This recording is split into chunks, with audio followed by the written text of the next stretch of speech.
Looking for authentic conversations that go beneath the surface? Tune in now to the Deep Dive podcast. Visit us at www.deepdiveau.net. That's deepdiveau.net.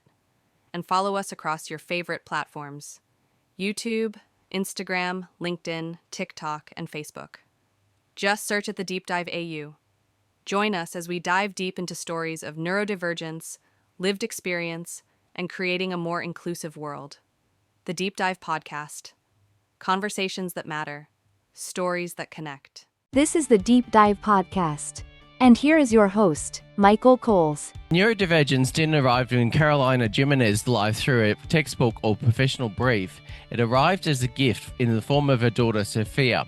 Born to a father who was autistic long before Carolina truly understood what that meant, Sophia opened her mother's eyes and world to the beauty, complexity, and extraordinary resilience of neurodivergent lives. That experience didn't just change how Carolina saw people, it changed what she felt called to do. By day, Carolina is the founder of Cara PR, a purpose-driven communications agency helping businesses find their voice, visibility, and momentum. But Neuro Awesome is where her focus shifts from brands to people, creating spaces where those who too often feel unseen can feel safe, celebrated, and genuinely connected. Neuro Awesome was born from a simple but powerful idea: helping neurodivergent people find love. But the deeper Carolina listened, the more she understood that for many, the first step wasn't romance, it was belonging. That realization became the heartbeat of this movement, because before anyone can find a partner, they deserve to find their people. Carolina Jimenez, welcome to the Deep Dive. Thank you, Michael. Thank you so much for having me here. So what inspired the creation of Neuro Awesome, and what gap in the community were you hoping to fill? So Neuro Awesome was created because I could see a very real gap between people wanting connection and actually having access to spaces where they felt safe enough to show up as themselves. So many neurodivergent adults are told to get out more or join the community. But most of the existing spaces were never really designed with their needs in mind. They're not sensory-considerate.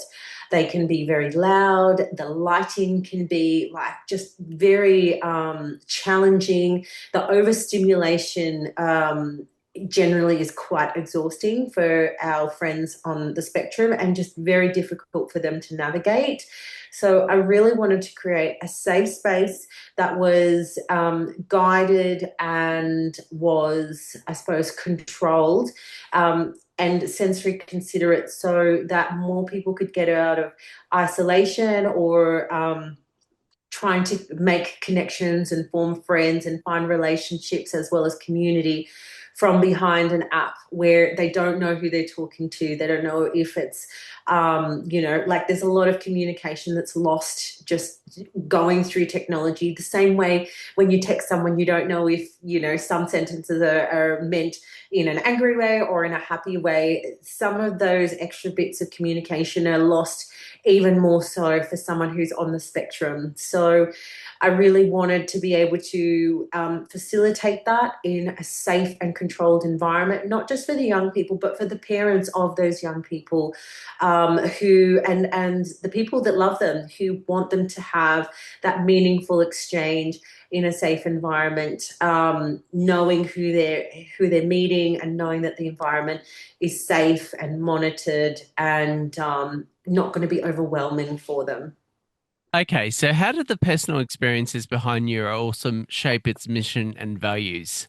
So the mission of Neuro Awesome is very deeply shaped in lived experience by all of the contributors in our committee. So my personal experience comes from having a partner who was on the spectrum: Asperger's, dyslexia, major depressive disorder, as well as other issues. And I actually did not know what was going on with him personally, and all of those sort of masking type behaviors really led me to believe that he was someone completely different to who he actually was when he stopped masking. And I think because he was in such a level of overwhelm and burnout by the time he stopped masking, that for us, our relationship just went downhill very quickly. And I believe, given another in a different world where I had understood those challenges, I think I potentially could have been more receptive to how to navigate those. But the main thing that came out for me was that people who are on the spectrum, they need that safe community where they can be themselves, and the people who are choosing to be in relationships are choosing with an open mind and an open heart. And then some of the other directors in our committee, they come from other types of learned experiences. Either they have children or they are themselves on the spectrum, and they've had to navigate those challenges themselves without any type of safe community or safeguarding as to how they basically found themselves after being diagnosed, because there's a really huge gap. Once people are diagnosed, there's not really a path forward for them to sort of find that community, to have that safety, and to be supported in different ways without having to mask. Okay, so why do traditional social events often feel exhausting or inaccessible for neurodivergent people? So typically they rely on unwritten social rules and requirements. There's also spontaneity, there's sensory overload, and an expectation that everyone will naturally know how to slot in.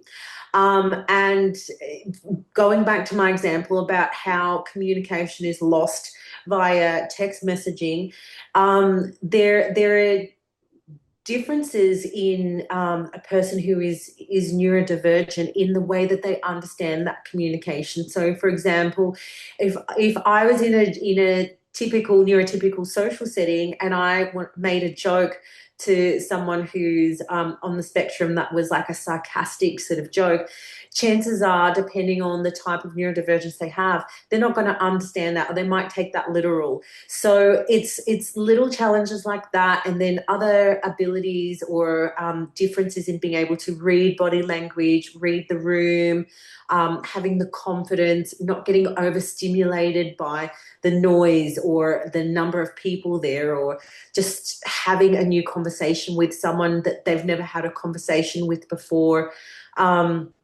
Like we just had recently a bowling event, and one of the participants drove from Goulburn to be at this neuro hang because it was a quiet, safe environment where they could be themselves. They didn't have to mask. They could just, sort of warm up and get into the sort of the bowling at their own pace. There was no extra expectation of them. And the feedback that we got from that, we paired them up, and they had turns of learning how to do lawn bowls, and then they swapped and they had another one-on-one with somebody else. And it was just a very calm, sort of quiet, natural environment where they could be themselves and sort of tiptoe into a social setting that was non-threatening. And the feedback was so incredible because one of these participants had not had a conversation with someone his own age in 10 years, face to face. He had been homeschooled. He had very overwhelming amounts of anxiety, social anxiety and overwhelm, and very sensory sensitive as well. So we created a very comfortable and casual environment for him to not feel like he had to pretend to be something else, not be on edge, not be overwhelmed with like what he could hear, what he could smell, the lights, all these things.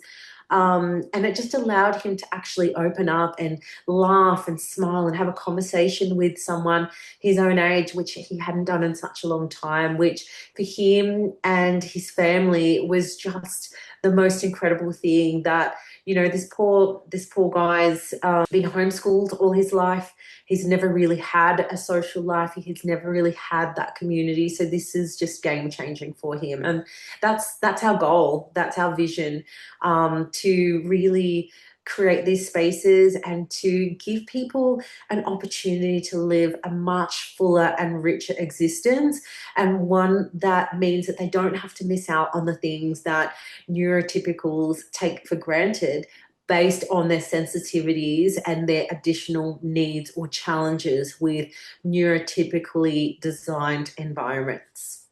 Okay, so how does masking affect or impact neurodivergent people in everyday social environments?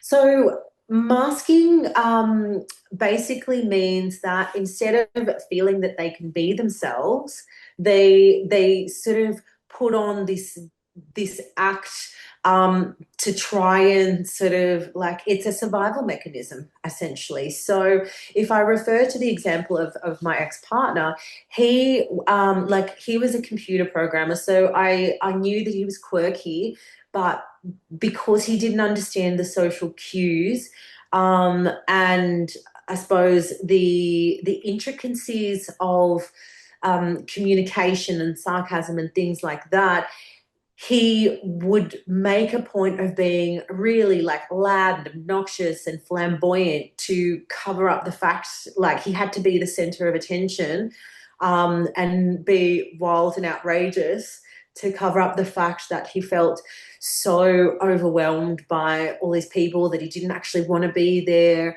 that he was scared that people wouldn't like him, or that he knew that he didn't really sort of like feel like he fitted in because he was different. So he had very different language, and he just didn't really relate to the conversations that were being had. So then, because he was trying so hard, like acting this whole time, as soon as we'd get home, he would just crash. He was so exhausted and so overstimulated, and then it would take him longer to recover. And this is what we see when people are constantly masking and they're in this sort of fight or flight, high adrenaline type of operative mode, then it can be so exhausting and so overwhelming for them that it can take them days, weeks, even months to recover from that burnout, because they've just been going they've been working so hard to process all the different sensory activities. So, being able to hear so many conversations all at the same time and process that, and the lights and how that sort of like overwhelms them. And the thing that we know is because they're so sensitive, that so many different things going into their brain, they're finding it hard to sort of discriminate between, and that there makes it really, really exhausting. So I suppose the challenge is that because there's so much of this stimulation, they tend to go inwards quicker. Their social battery will run out really quickly, and then people that don't understand that might think that they're being rude, or that they're not interested, or like it's just a very different sort of way of operating oneself compared to, say, a neurotypical person. I'm not sure if that answers your question. I think it answers it very well. So what makes a Neuro Awesome event different from a typical meetup or social gathering? And how do you design those events so people know exactly what to expect beforehand? Yeah. So basically the principles for us is that we look for a space that is calm, and that it's calm, that the lights are not overwhelming. We won't go anywhere with fluorescent lights, for example. We don't go anywhere that's really, really noisy and overcrowded. We really just try to hone in on what senses could be overstimulated and just try and reduce as much of that as possible.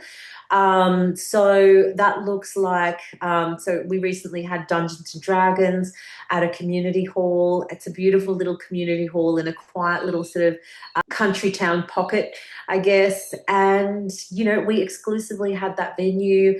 Like, you couldn't hear lots of people. There wasn't heaps of traffic. There was just the sound of birds. Yeah, birds and, you know, the breeze. And so we look at predictable environments and circumstances as well. So we make sure that in the lead up to the event, we're sending out communications so people know what to expect. We let people know about our code of conduct, which is all based around safety and consent, so that it's always okay to say no. Like, if we have a particular experience during the event, that if they get overwhelmed, that we have safe spaces for them to like walk off, and that it's okay for them to go and have that time and that space to self-regulate.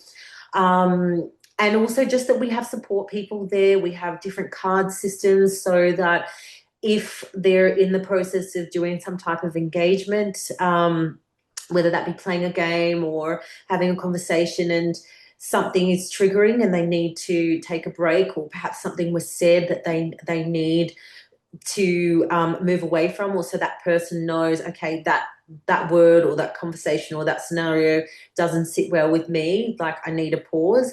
We have a color-coded card system so that they can hold up their card, and that's just a little nonverbal signal to other people, okay, let's change the topic, or let's give this person some space. But primarily the difference is we're giving lots of prompts and small digestible chunks of information leading up to the event. And then we just create a very quiet and safe space with facilitators who are trained and experienced in what it means to be on the spectrum, so that they can keep an eye out and be there to support if the person needs it, but also that we're standing back and giving them the space and the respect that they need to be able to explore in a safe environment with a community of like-minded people. Okay. So what changes have you seen in participants after they attend a few Neuro Awesome events? So what we're seeing, like, we've had lots of people come back, making friends with each other. We see them become more chatty. They're a lot more, from when they arrive, they're a lot more comfortable to begin with. Like, we've done now 6 events. Actually 8 events. So we see our numbers growing. We see people telling their friends. We're seeing people come from Goulburn, from Moruya, from Sydney. There's people coming from all different directions because they know that they can feel safe in our environments. And as they're starting to build their community and their confidence, it's also now allowing us to start incorporating a little bit of almost training around soft skills, so that they can engage in conversations that are slightly leveled up.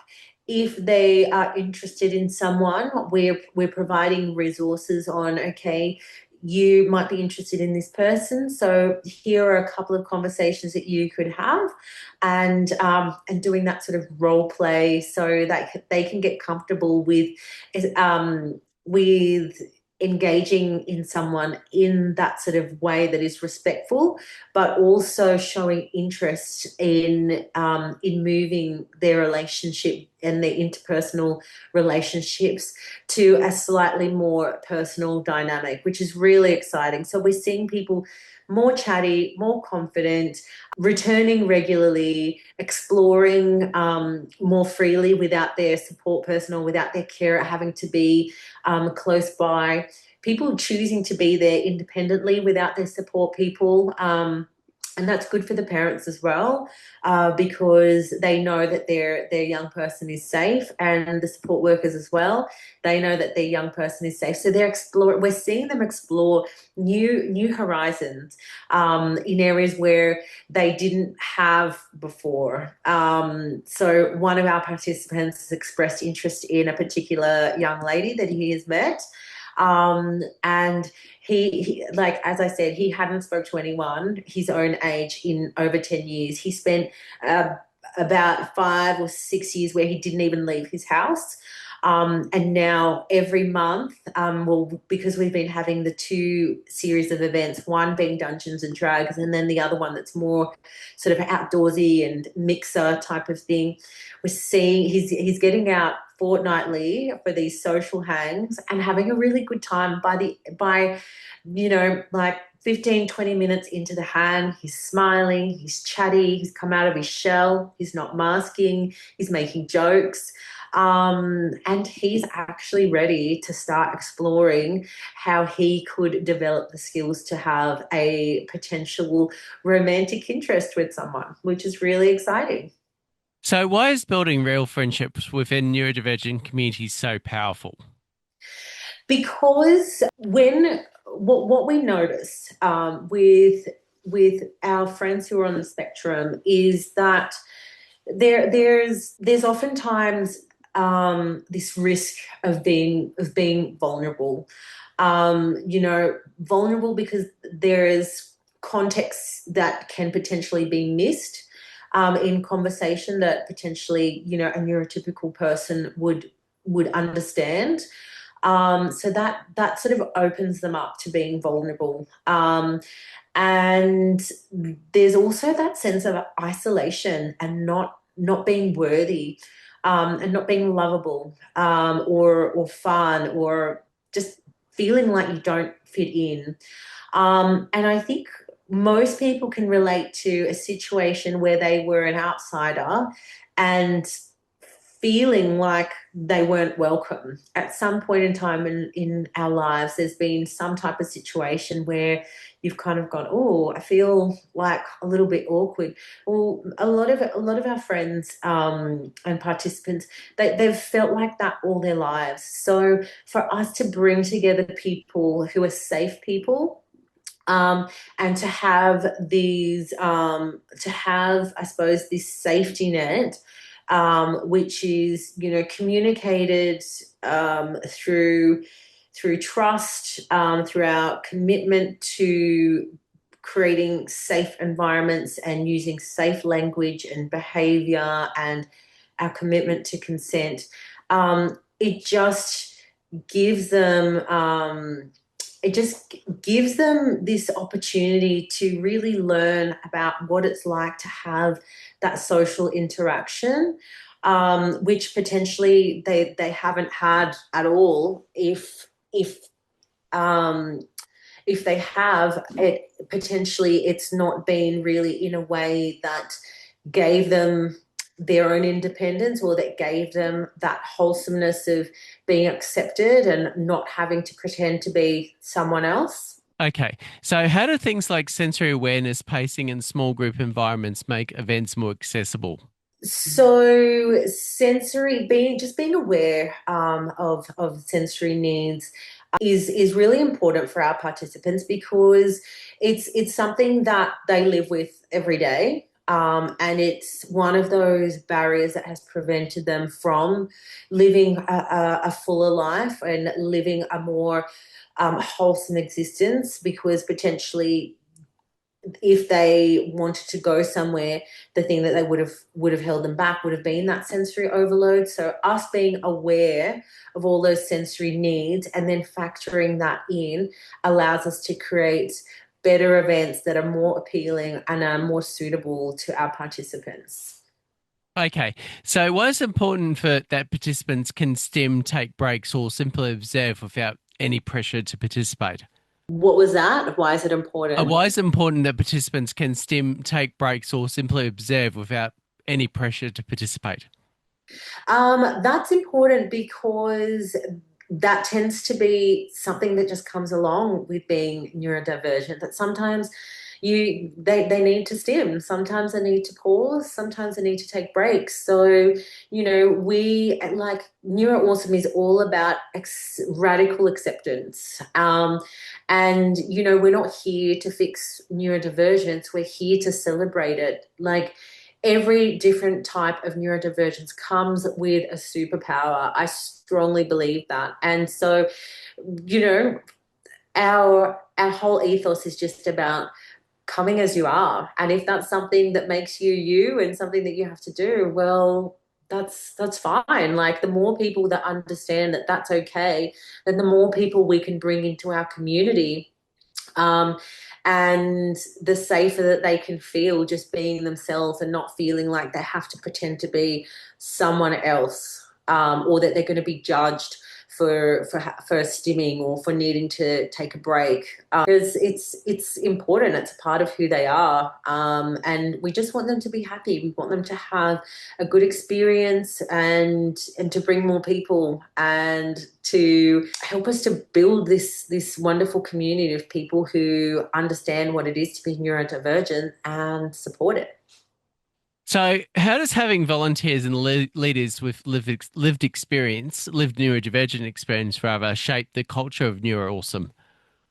It shapes everything because the people that help lead hold the space, um, and they do that from a place of understanding and from knowing. So therefore, the culture becomes more informed, more compassionate, and more genuine.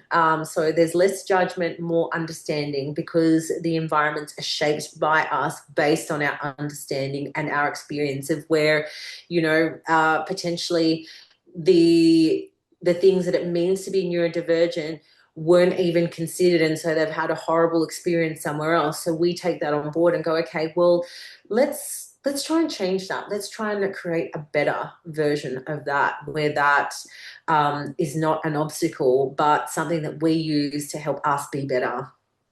Okay, so what role does community education play in reducing stigma and increasing understanding of neurodivergence?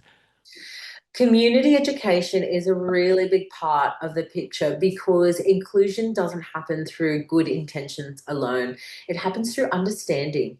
The more people learn about neurodiversity, sensory needs, masking burnout, different communication styles, invisible barriers, etc., then it allows us to shift the conversation from judgment to curiosity and from stigma to support. So it really helps us to create better allies and better community spaces, as well as an ultimately far more compassionate society. What is your long-term vision for Neuro Awesome and the difference you hope it will make for neurodivergent communities? So our long-term vision is to be a trusted, replicable model for inclusive community connection. So not just here in the Highlands, as mentioned, we have participants that drive from Goulburn, so we'd like to expand to Goulburn. We'd like to expand into Sydney. Down the south coast have requested it. We're now getting people on Facebook, Instagram, and LinkedIn all saying, "Oh my gosh, you have to come over to Adelaide. We need you in Melbourne." So our goal is to rally up enough people who have the lived experience, who have the passion to make a difference and to build these inclusive communities and these safe spaces for our neuro participants. So as well as to align with venues and facilitators so that we can offer these in more places, and so that there are more people who feel heard and understood and like they can take steps towards living the life that they always wanted to live. And for a lot of people, that's finding a significant other. But the first step is obviously having the trust, and you don't build trust overnight. Trust comes from getting to know someone and being able to, I suppose, have that safe space to become like aware of their differences and their challenges, as well as them understanding yours. And then starting to build that trust slowly but surely, and then allowing that to be a really strong foundation for building a relationship together, but also having a community, because not everyone is looking for love. Sometimes people just want, they just want a best friend, or perhaps they just need someone that they can ring on like a Friday night and say, hey, do you want to have pizza together, so that they're not lonely. But yeah, the vision is to expand what we're doing, to create more resources that help to build out the soft skills, the confidence, and the capacity to have a more meaningful and enjoyable life for each of our participants all over Australia. And one final question we like to ask everybody here in the Deep Dive podcast. If there's one bit of advice in 30 seconds or less that you would like to give, what would that be?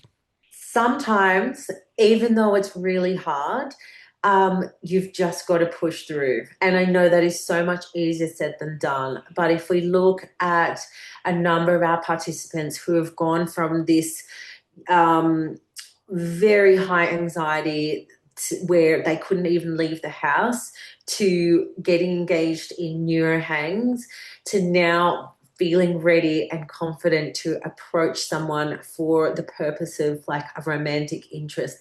Like these skills only come with practice. And even though potentially you might not be interested in something like Dungeons and Dragons or bowling, try something new, because someone that you've never met could be there, and they could actually be someone who would be wonderful for you to have in your life. So that is my 30 seconds of advice, is try something new at Neuro Awesome. And on that note, Carolina Jimenez, thank you so much for being part of the Deep Dive podcast today. Thank you, Michael. Thanks so much for having me. For more about Neuro Awesome, go to their website, neuroawesome.com.au.